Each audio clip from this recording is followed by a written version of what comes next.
Avant de faire défiler, répondez à ceci. Dans quel pays européen Ozzy a-t-il créé un jardin de roses privé par passion pour le jardinage ? Pendant le tournage de leur émission de télé-réalité, Ozzy Osbourne a imposé une règle stricte à la maison. Interdiction de jurer devant les caméras. Partagez vos suppositions dans les commentaires. Je vous donnerai bientôt les réponses. Pendant que vous réfléchissez, bienvenue dans The Worst, maître de la musique, Dick Carlson. Restez avec nous pour découvrir comment le prince des ténèbres est devenu un jardinier passionné et comment son dernier concert en 2023 a bouclé la boucle de son histoire. Mais pour vraiment comprendre Ozzy Osbourne, nous devons revenir là où tout a commencé, car ses premières années recèlent des moments clés que vous n'imagineriez jamais. Ozzy Osbourne est né John Michael Osbourne, le 3 décembre 1948 à Marston Green, une banlieue tranquille près de Birmingham en Angleterre. Mais il n'a pas grandi dans le luxe. Son enfance s'est déroulée à Aston, l'un des quartiers ouvriers les plus difficiles de Birmingham, où la fumée des usines et les maisons municipales froides formaient le décor de la vie quotidienne. Il a grandi dans une petite maison surpeuplée avec 5 frères et sœurs, où chaque sou était précieux. Son père travaillait la nuit dans une usine d'outils, tandis que sa mère avait 2 emplois dans une usine automobile. Il manquait constamment d'argent. La chaleur venait plus du chaos familial que du chauffage, et l'école ne rendait pas les choses plus faciles. Ozzy avait du mal avec une dyslexie non diagnostiquée et était souvent harcelé par ses camarades de classe et ignoré par ses professeurs. Il a un jour avoué n'avoir jamais lu un livre en entier avant l'âge adulte, mais même alors, quelque chose en lui ne collait pas avec le monde environnant. À l'adolescence, il enchaînait les petits boulots juste pour aider à joindre les 2 bouts. Il a été apprenti plombier, a travaillé dans un abattoir et a essayé la construction, mais rien n'a duré. Et puis est venu son premier goût de l'infamie. À seulement 17 ans, Ozzy a été arrêté pour avoir cambriolé un magasin de vêtements. Il ne pouvait pas payer l'amende et a passé 6 semaines en prison. Voilà le monde dont venait Ozzy. Mais un sentiment grandissant persistait. Peut-être que quelque chose de plus l'attendait. Il n'avait pas encore de plan. Mais le chaos qui a rempli ses premières années allait bientôt devenir le carburant d'une tempête musicale. À la fin des années 1960, Ozzy traversait une mauvaise passe. Sans carrière, il ne savait qu'une chose, son amour pour la musique. Inspiré par les Beatles dans sa jeunesse, il croyait au fond de lui que la musique serait son échappatoire. Cette conviction a repris vie lorsqu'il a uni ses forces à celles de 3 musiciens locaux de Birmingham. Il y avait Tony Iommi à la guitare, Geezer Butler à la basse et Bill Ward à la batterie. Au départ, ils s'appelaient Earth, mais ils ont rapidement réalisé qu'un autre groupe portait déjà ce nom. Alors ils ont choisi un nom plus sombre, Black Sabbath, et avec ce changement de nom, tout a changé. En 1970, Black Sabbath a sorti ses 2 premiers albums, Black Sabbath et Paranoid, à quelques mois d'intervalle. Personne n'avait jamais rien entendu de tel auparavant. Le son était dense, lent et lourd. Avec des succès comme Iron Man, War Pig et la chanson-titre Paranoid, Black Sabbath a initié ce qui deviendrait le heavy metal. De 1970 à 1978, ils ont sorti album après album redéfinissant le genre. Master of Reality, Vol on Four, Sabbath Bloody Sabbath et Sabotage. Tous repoussaient les limites. La voix d'Ozzy était brute, presque surnaturelle. Ses hurlements et ses cris perçaient les riffs comme une sirène dans une tempête. Les paroles du groupe exploraient tant la folie de la guerre, la religion et la peur. Et sur scène, Ozzy dégageait une énergie brute et des performances chaotiques. Lors d'un concert, Ozzy a mordu la tête d'une vraie chauve-souris, croyant qu'elle était fausse. Mais en coulisses, tout s'effondrait. Plus le groupe devenait célèbre, plus leur vice prenait de l'ampleur. La drogue et l'alcool sont devenus une habitude quotidienne, fissurant le groupe autrefois soudé.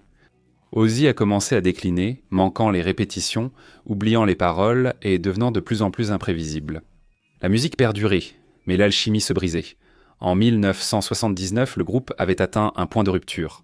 Les autres, lassés de l'autodestruction d'Ozzy, ont pris la décision brutale de le renvoyer, ce qui fut un choc dévastateur pour lui. Ozzy s'est isolé dans une chambre d'hôtel, persuadé que tout était fini après son renvoi de Black Sabbath. Pourtant, cela n'a pas sonné le glas de sa carrière, mais a marqué un nouveau départ, le plus grand tournant de sa vie.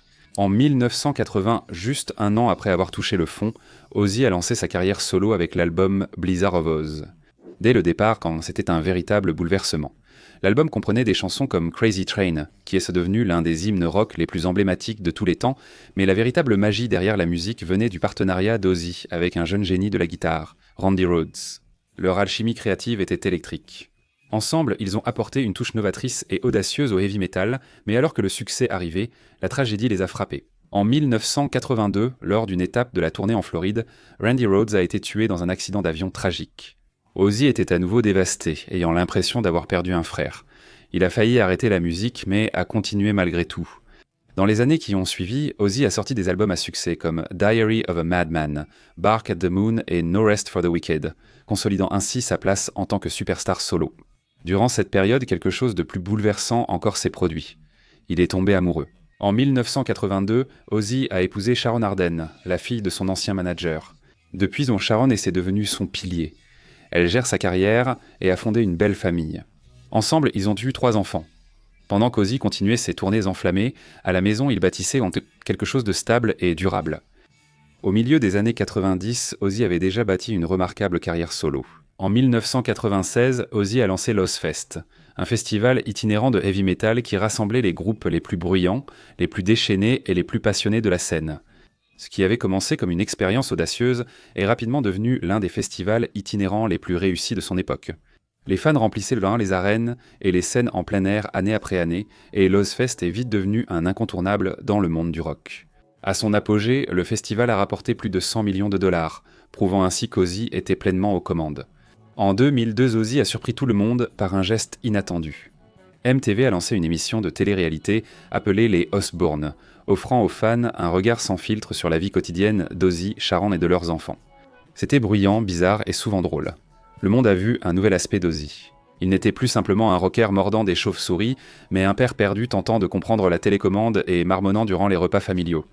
Il y avait l'une des règles les plus strictes d'Ozzy pendant le tournage de l'émission. Personne n'avait le droit de toucher au tiroir à snack privé d'Ozzy. Sharon et les enfants blaguaient en disant que c'était la seule chose qu'ils protégeaient réellement dans la maison. L'émission a été un succès immédiat, transformant les Osbourne en véritables icônes de la pop culture et offrant à Ozzy un tout nouveau public. Cette renommée a aussi apporté une immense fortune à Ozzy, qui gagnait désormais des millions. Lui et Sharon ont discrètement construit un empire commercial, convertissant la célébrité du rock en immobilier et en richesse pérenne. Au sommet de ce succès, les Osbourne vivaient dans un somptueux manoir à Hidden Hills, en Californie, entouré à parts égales de luxe et de chaos. Ils gardaient aussi leur propriété dans le Buckinghamshire, en Angleterre, un paisible contraste avec les flashs des caméras hollywoodiennes. Et plus tard, ils ont ajouté une villa en Suisse, une retraite paisible à flanc de montagne qu'Ozzy apprendrait à aimer pour son air pur et ses promenades tranquilles. La collection de voitures d'Ozzy était tout aussi extravagante. Il roulait en Rolls-Royce Phantom, accélérait dans une Ferrari 458 et utilisait ses Range Rover au quotidien. Mais quelle que soit la taille de la maison ou la vitesse de la voiture, sa vie se résumait toujours à quelque chose de plus simple, sa famille. Au début des années 2010, l'homme qui avait autrefois semblé inarrêtable a commencé à affronter le plus grand combat de sa vie, sa propre santé. En 2003, Ozzy a subi un terrible accident de quad dans sa propriété au Royaume-Uni. L'accident lui a causé de nombreuses fractures, dont une clavicule cassée, 8 côtes fracturées et une vertèbre cervicale abîmée. Malgré son rétablissement, cet événement a marqué le début d'un déclin long et douloureux. En privé, il affrontait déjà quelque chose de plus grave encore. Ce que le monde ignorait, c'est qu'Ozzy luttait discrètement contre la maladie de Parkinson depuis 2003. Il a gardé ce secret pendant des années, poursuivant concerts et enregistrements. Mais en janvier 2020, il a finalement rendu le diagnostic public. Tournée après tournée a dû être annulée. Son corps ne pouvait plus suivre les exigences de l'Askzen. Au lieu de cela, Ozzy s'est concentré sur sa rééducation et ses proches, passant plus de temps chez lui. Mais même si son corps s'affaiblissait, son esprit n'a jamais cédé. En 2020, Ozzy a sorti Ordinary Man, un album rempli de réflexions, de résilience et de cette touche inimitable. Juste 2 ans plus tard, en 2022, il a enchaîné avec Patient No. Nine, un album envoûtant et puissant, réalisé dans des conditions incroyables. La majorité de ses voix ont été enregistrées depuis des studios à domicile, avec du matériel de pointe, car il ne pouvait plus gérer physiquement des sessions classiques.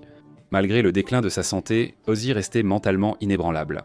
En octobre 2023, il a fait une apparition surprise au Power Trip Festival en Californie, offrant un court set émouvant. Bien que bref, c'était un témoignage de sa volonté défiant la maladie de Parkinson et tout ce que la vie lui avait infligé. Puis, le 5 juillet 2025, dans sa ville natale de Birmingham, il s'est réuni avec Black Sabbath pour Back to the Beginning, son dernier concert à Villa Park. Assis sur un trône en raison de ses limites physiques, il a offert une performance brute et émouvante aux côtés de Tony Iommi, Geezer Butler et Bill Ward. C'était un moment où la boucle était bouclée, le début et la fin réunis par des guitares tonitruantes. Puis, seulement 2 semaines plus tard, le 22 juillet 2025, Ozzy Osbourne s'est éteint paisiblement chez lui, dans le Buckinghamshire. Il était entouré de Sharon, de ses enfants et petits-enfants. Malgré l'appel préventif d'un hélicoptère médical, il s'est éteint sereinement, sans souffrance, entouré de ses proches. Des hommages dont affluaient du monde entier, pleurant la perte d'un homme qui avait façonné la culture musicale et la signification même de la rébellion. Alors que le monde faisait ses adieux à Ozzy Osbourne, il prenait aussi le temps de mesurer l'immense héritage qu'il laissait derrière lui, non seulement dans la musique, mais aussi par son impact financier et un surprenant sens de la dignité tranquille. Au moment de son décès en 2025, la fortune d'Ozzy était estimée à 225 millions de dollars. Cette immense fortune était la récompense de plus de 5 décennies de créativité et de réinvention sans relâche. Une grande partie de son empire était co-gérée avec Sharon. Ensemble, ils ont bâti une marque dépassant le rock and roll. Malgré cette renommée et richesse, ses proches voyaient en lui quelqu'un de plus humble. En dehors de la scène, Ozzy était étonnamment doux. Dans ses vieux jours, Ozzy a emménagé avec sa femme Sharon dans leur villa privée en Suisse, à l'écart de l'agitation de la célébrité. Là-bas, il a créé son propre jardin de roses par passion pour le jardinage. La plupart des matins, il se promenait parmi les fleurs, avec ses chiens, sirotant du thé, entouré de paix et de silence. La vie d'Ozzy Osbourne a servi de modèle à tous les rockers qui ont osé être sauvages, authentiques et résolument humains. Son histoire regorgeait d'extrêmes, célébrité, échec, renaissance et rédemption. Au fond, il s'agissait toujours de cœur. Qu'est-ce qui t'a le plus touché dans l'histoire d'Ozzy ? Ou y avait-il quelque chose chez lui qui t'a surpris ? Partage tes réflexions dans les commentaires ci-dessous. Et si le parcours d'Ozzy t'a touché, ne pars pas trop loin car l'histoire de la prochaine légende arrive très bientôt.